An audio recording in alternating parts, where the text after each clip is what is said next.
Assalamu alaikum viewer. First of all, I would like to introduce myself. My name is Ramsha Rafiq and I am going to tell you about parthenocarpy, fruit setting, seed dormancy, how the seed dormancy is break down. ये 4 topics के बारे में बात करेंगे. ये short questions भी हैं board exam के पॉइंट ऑफ व्यू से और इससे एमसीक्यूज़ भी बन जाते हैं. ठीक है, तो हम पढ़ते हैं इसको. पार्थिनोकार्पी वर्ड कहाँ से निकला है? फ्रूट से. कार्पी का मतलब होता है fruit. Fruit develop. Now visible, I hope this visible.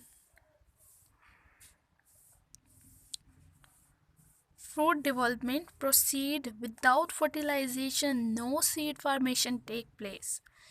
इसकी डेफिनेशन है ये पार्थिनोकार्पी की कि क्या है कि फ्रूट की डेवलपमेंट शुरू हो जाती है, कि फ्रूट बनने का जो प्रोसेस है वो स्टार्ट हो जाता है फर्टिलाइजेशन के बगैर.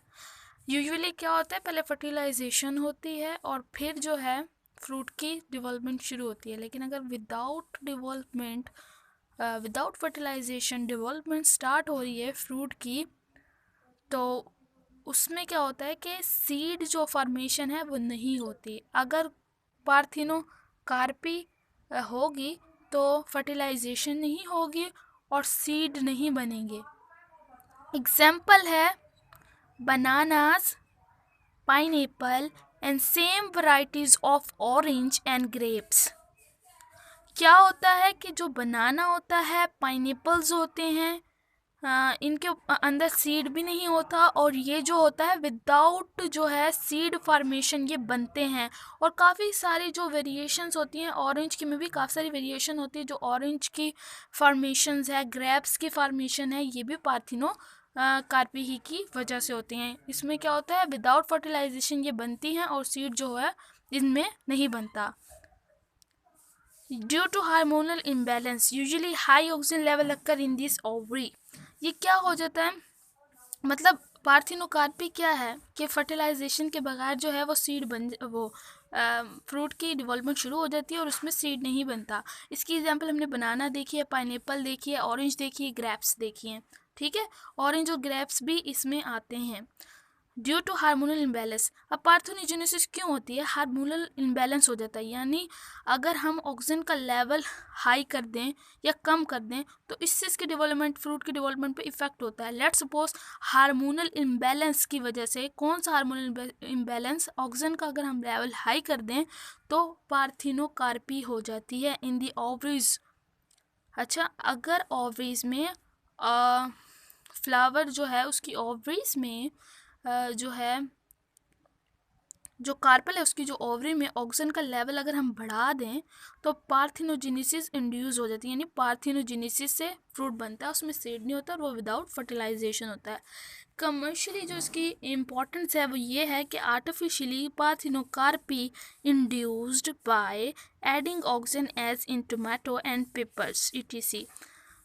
तम्बाकू और पेपर में जो कमर्शियली है ना पार्थिनोजेनेसिस की जाती है बाय एडिंग ऑक्सीजन, तो इसमें पार्थिनोजेनेसिस को कमर्शियली भी यूज़ किया जाता है. टोमेटो और पेपर में उसको ऑक्सीजन इसमें ऐड कर दिया जाता है और विदाउट फर्टिलाइजेशन जो है वो डेवलपमेंट स्टार्ट हो जाती है टोमेटो की और पेपर की बाय एडिंग ऑक्सीजन से होती है. नेक्स्ट है सीड डोरमेंसी.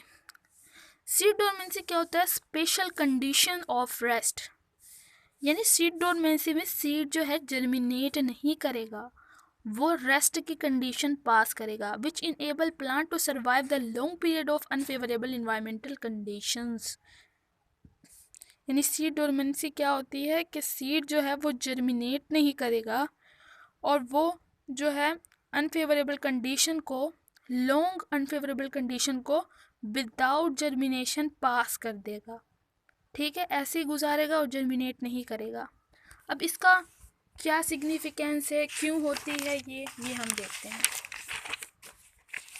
अच्छा, जैसे इन्वायरमेंटल इम्बैलेंस की वजह से, जैसे अनफेवरेबल कंडीशंस की वजह से होती है सीड डोरमेंसी कि जब वाटर की कमी हो, लो टेम्परेचर हो, मतलब जो फेवरेबल कंडीशंस है वो उसकी फुलफ़िल नहीं हो रही, नहीं जो उसको टेम्परेचर चाहिए वो नहीं मिल रहा, जो उसको वाटर चाहिए वो नहीं मिल रहा। और इसकी सिग्निफिकेंस क्या होती है, इसकी फ़ायदा क्या होता है? During this rest period seed dormancy embryo cages और लिमिट्स ग्रोथ। अब इसमें सीड डोरमेंसी में क्या होता है, जो सीड की जो एम्ब्रियो होता है ना वो अपनी ग्रोथ को नहीं होने देता, जो सीड में जो एम्ब्रियो है वो अपनी ग्रोथ नहीं होने देता। तो सर्विकल इम्पोर्टेंस प्रिवेंट, तो इसको ये सर्वाइवल में इम्पोर्टेंस है इसको, वो मतलब जो इन्वायरमेंटल चेंजेस आती हैं कि जैसे बहुत ज़्यादा गर्मी है उसमें ठंड अचानक से पड़ गई, तो जो सर्दियों में ग्रो होने वाली चीज़ें हैं तो वो ग्रो हो जाएं अगर ऐसी सिचुएशन में। यानी गर्मी का सीज़न है और कोई थोड़ी सी सर्दी आ जाए, तो अगर उस जो सर्दी में फेवरेबल प्लांट्स है जो सर्दी में ग्रो करते हैं और गर्मी में थोड़ी सी सर्दी पड़े और वो ग्रो होना शुरू हो जाए, तो फिर वो तो सरवाइव नहीं कर सकेंगे ना। तो इसी तरह अगर सर्दी में थोड़ी सी जैसे गर्मी हो जाए, देखिए सर्दियों में थोड़ी सी गर्मी का मौसम आ जाए और गर्मी में जो ग्रो होते हैं प्लांट्स वो ग्रो होना शुरू हो जाएंगे, तो वो तो ग्रो अगर हो जाएं तो वो कंडीशन जो उनको फेवरेबल थी, जो गर्मी में उन्होंने उगना था, वो तो टेम्पोरेरी है, फिर दोबारा सर्दी आ जाएगी। वो तो थोड़ी सी देर के लिए सिचुएशन चेंज हुई है ना फेवरेबल कंडीशन की। तो इस तरह अगर वो ग्रो कर जाते हैं तो वो सर्वाइव नहीं कर सकेंगे, उनके सर्वाइवल चांसेस बहुत ज़्यादा कम हैं। तो डेट्स वाई हम कहते हैं कि इसकी इम्पोर्टेंस है, किसमें, इन्वायरमेंटल इसकी इम्पोर्टेंस है। ठीक है, इसकी इन्वायरमेंटल इम्पोर्टेंस है।